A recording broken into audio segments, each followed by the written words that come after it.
So I'm William Laval. I'm a humanitarian. I help refugees. I work in Africa, in the Middle East, and also most recently in Myanmar. And I'm here today to have a conversation and asking some questions with Swami Chandresh. So I would like to know about Kriya and Tantra. Kriya and Tantra. It's very important.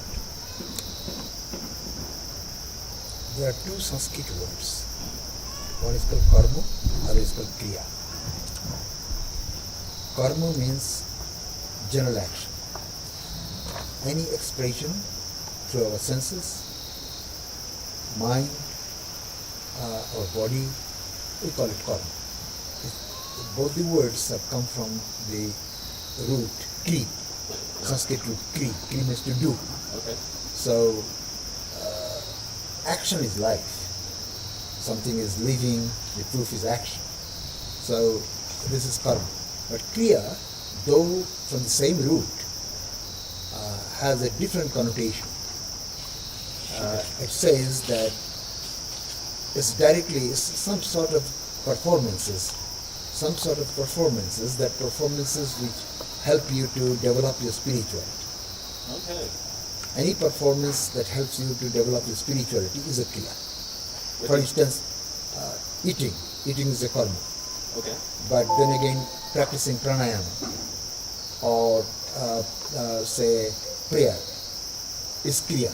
Okay, right. So, in this Vedic religion, we have hundreds of kriyas. And now you may ask, where from these kriyas have come? How do you know? Like japam is a kriya. Rosary Okay, is a kriya. Okay. It's not a karma, but it's a kriya. Okay. Karma is, by and large, is everything karma. Yeah. But this particular functions, culture, some sort of culture, they are very directly with, like certain music, every community has something, some music, some worshipping, some sort of rituals. These all are kriya. Rituals are kriya. So it's an action then. It's a kind of, kind of action which is working on our soul, directly, on our soul. Right. Like if you practice some breathing pranayama, Yeah. why you are doing it? You are not doing it for money, you are not doing it for satisfying your appetite or anything, but you are doing it to have your mind controlled. So any activity that helps you to control your mind, there are certain performances, they are kriya. So, and Tantra, what is Tantra? Tantra, the word tongue means ignorance, dullness. Right. And Tra means liberation. So, the science which helps you to be liberated from dullness, from inertia, inner inertia, is Tantra. Okay. So, Tantra and yoga is also a good thing. Yoga is how to be united with the divine, how to connect your mind with the divine, a communion with the divine. So that is yoga. And actually the yoga also means combination. Combine, everything is going with combination. Yeah. Seed combined with the ground, soil brings tree. Right. Yeah. Men and women, male, female combine, then brings the children. Yeah. So, combination. But this combination is your soul with the divine soul through contemplation, through meditation. Okay. But this needs some sort of purity, and to become pure, if you don't have much purity, inner purity, your mind is very restless. You sit for meditation, you find mind moving there. You have so much of infatuations, so much of attachments, Sure. so much of sensual things, so they distract your mind. Yeah. So this kriya is very helpful. You see, a tree is known by the fruit it yields, a tree is known by the fruit it yields. So if I say you that you do a mudra means like sitting like this, is a mudra, it's a Jnana mudra. Yes. You sit like this. Now you may ask, why should I sit like this? Why should I not like this, or not like this, or like this?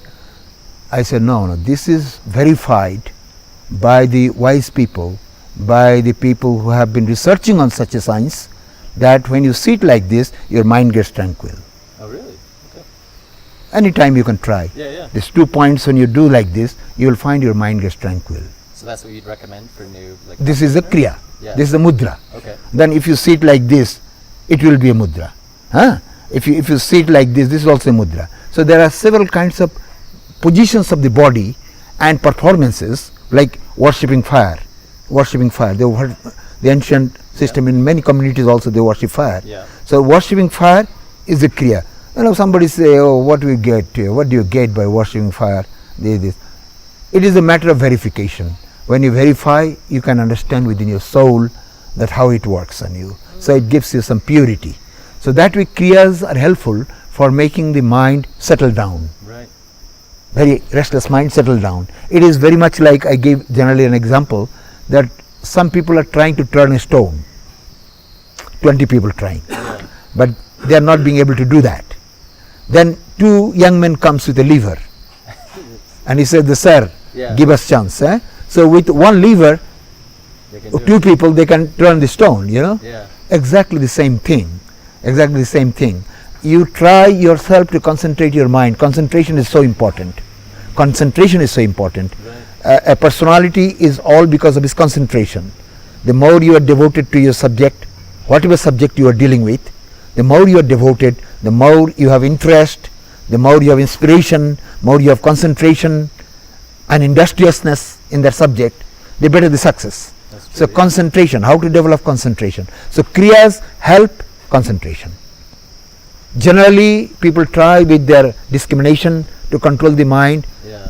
Best is to have the mind controlled with discrimination.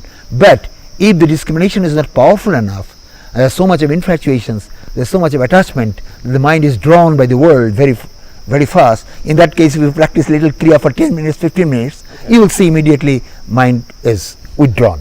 What are some kriya that you recommend for Pranayam is one of the best. Yeah. Pranayam is best. There are so many kriyas. Okay. Pranayam is one. Fire worship is Vedic kriya.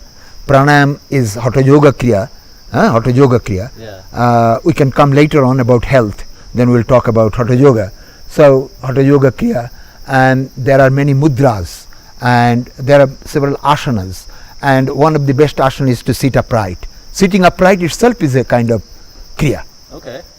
Generally people sit like this, and they're leaning against a wall or leaning against this. But if you sit upright, you will find that it is working on your mind. You're working on your nerve system, Sitting upright, and if you make your mudra like this, then it is a lovely mudra. You focus your mind here, there is also a kind of kriya. It is also a kind of kriya. You call it Sambhavi mudra, they focus the mind here. So there are so many kriyas which are supposed to be learnt.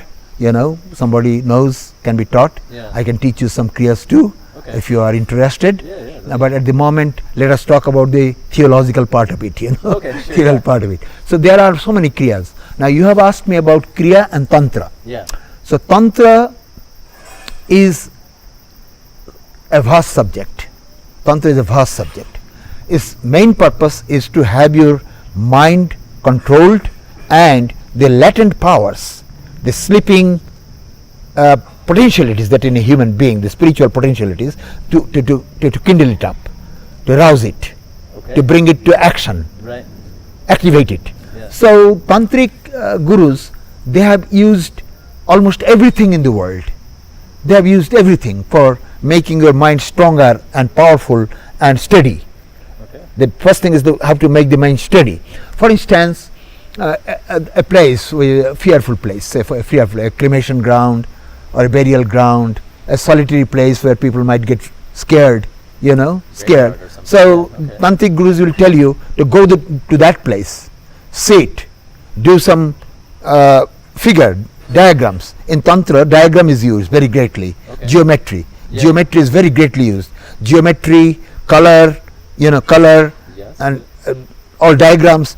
So you make a diagram there according to the instruction of the guru, and sit there in that solitary place or a fearful place. Maybe there are dead bodies, there are maybe corpses and all these things, but there you can sit and you have to complete the chanting of a mantra for some time. Unless you finish the mantra, the amount, you cannot get up. So it's a sort of challenge to yourself. Okay. Like So Tantra teaches you how to challenge yourself. wow. You see, they wear cloth like black cloth or red cloth. So this is also kind of challenge, Yeah. challenge. And they use color, they use form, they use place, they use situation. It's raining, you go and sit there naked, have the rain upon you, and go on chanting mantras. Yeah. That is a kind of tantra. Ah, okay. Tantra. And they also use, there is in tantra, they use even sex, wine, and all these things, that you have the sexual environment of sex, but you are not impressed by it. You're having your mind focused on the divine, and the sex is not working on you. So it's there to try to like distract you, or Oh no, general people get distracted. yeah. But if you practice having the situation of the distraction, you don't be distracted. Oh, okay. So it's like training your mind. A training. Yeah. Okay. So this kind of trainings, various kinds of trainings are there, and that has to be particularly done under the instruction of a guru. okay. That way you are safe. So you can't do it on your own then, or you wouldn't. You recommend cannot it? do if it is recommended by guru, then only it becomes more powerful.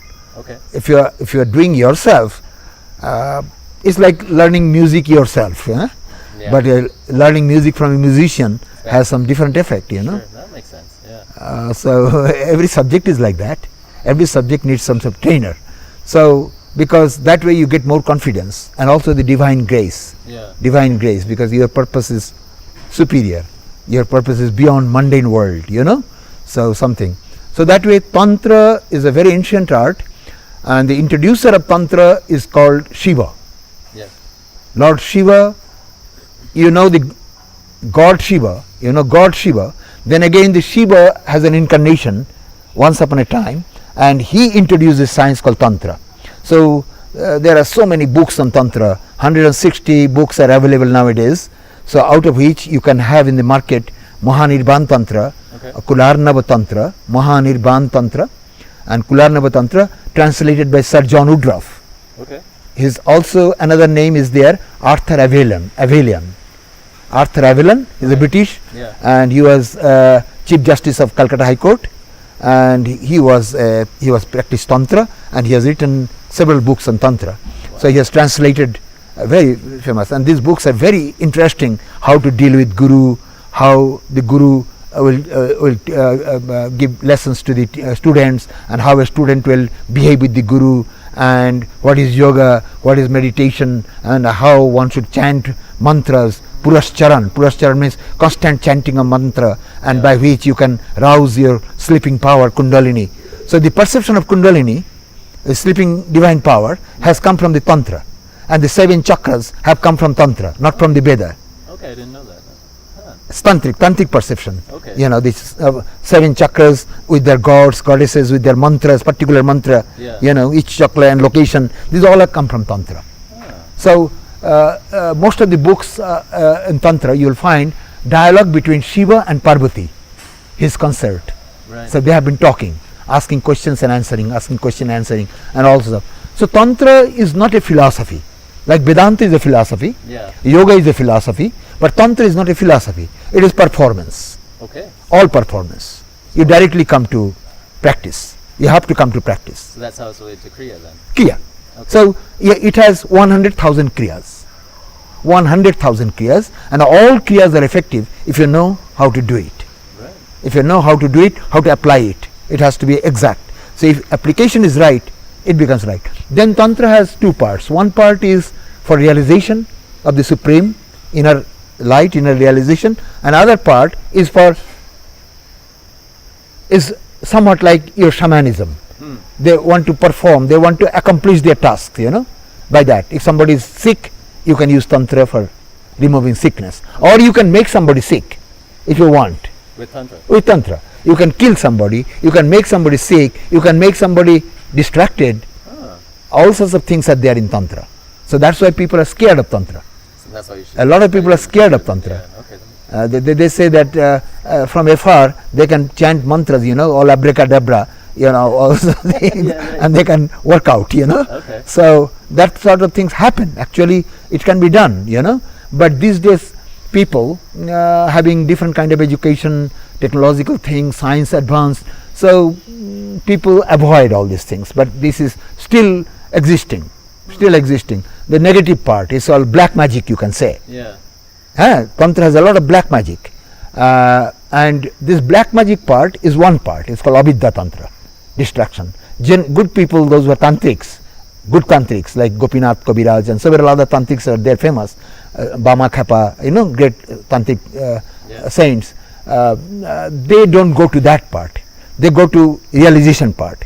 And Tantra, if you know how to practice Tantra, it enhances your mental power, because you go to certain situations where the mind struggles and you overcome the struggle. I understand, yeah. You understand what I mean? Yeah. Fear, attractions, lust, greed, all sorts of things, Yeah. This can be overcome by tantric kriyas and tantric practices. Wow. So how, as a new practitioner, where could I get all this information? Or where would be a good starting point? Only information will not do. You have to practice. Yeah. Information about bread is not going to satisfy you. Yeah, that's true. You need some instant thing. Okay. So if you want to learn some, there would be teacher. Of course, if you have faith, it can be teacher. The teachers are there, and connected with this is shamanism. You talk about shamanism. Yeah. Shamanism is also a kind of tantra. Okay. Actually, tantra is much earlier than even Vedas, because they have been practiced by the rural people. They have been practiced, and how they emerged, how this practice has come in existence, we cannot exactly say it. But by application, they have slowly came to know. So it's most applying mental power. Sound and mind goes together. Yeah. So some words, if you go on chanting constantly, and it has a meaning behind, and that meaning works on you, on the subject. Somebody is sick and go home chanting mantras, and sometimes they use ashes, sometimes they use flowers, sometimes use some grass, all sorts of herbs. They use herbs a lot. Yes. And also even the animal sacrifices are there in Tantra. Tantra has animal sacrifices. In Hindu religion there is animal sacrifice. Yes. Also. Not all people do that. Vedic people don't do that. Yogic people don't do that. But Tantra culture has some animal sacrifice too. As well. And even in the shamanic, in the ethnic group of people, they even cut a rooster. Okay. Just kill a rooster and blood and things as a, So they with the power of Tantra, they can heal diseases, they can win a battle, they can win a court case, and they can defeat the enemy, they can kill the enemy, they remove the obstacles, so even earn money, so and so forth, Wow. But it needs a lot of working. Yeah. Okay. So Tantra is a science like that. But basically, if you ask me, Tantra, the word means it is freedom from mental dullness. It is freedom from ignorance. Okay. To bring light. Wow. So there are positive kind of Tantra. Yeah. And this positive Tantra are very helpful to yoga. Okay. For realization. Okay. Almost all the great masters practice Tantra, directly or indirectly. Oh, really? Yeah, fasting, going to jungle, going to rocks, going to caves. That's all types of Tantra. All part of the Tantra. Okay, that's interesting. And in Hindu culture, they worship Kali, they worship Durga, they worship all sorts of images, God's images. They are all part of Tantra. All part of Tantra. Okay. Wow, well, that's definitely a lot of information.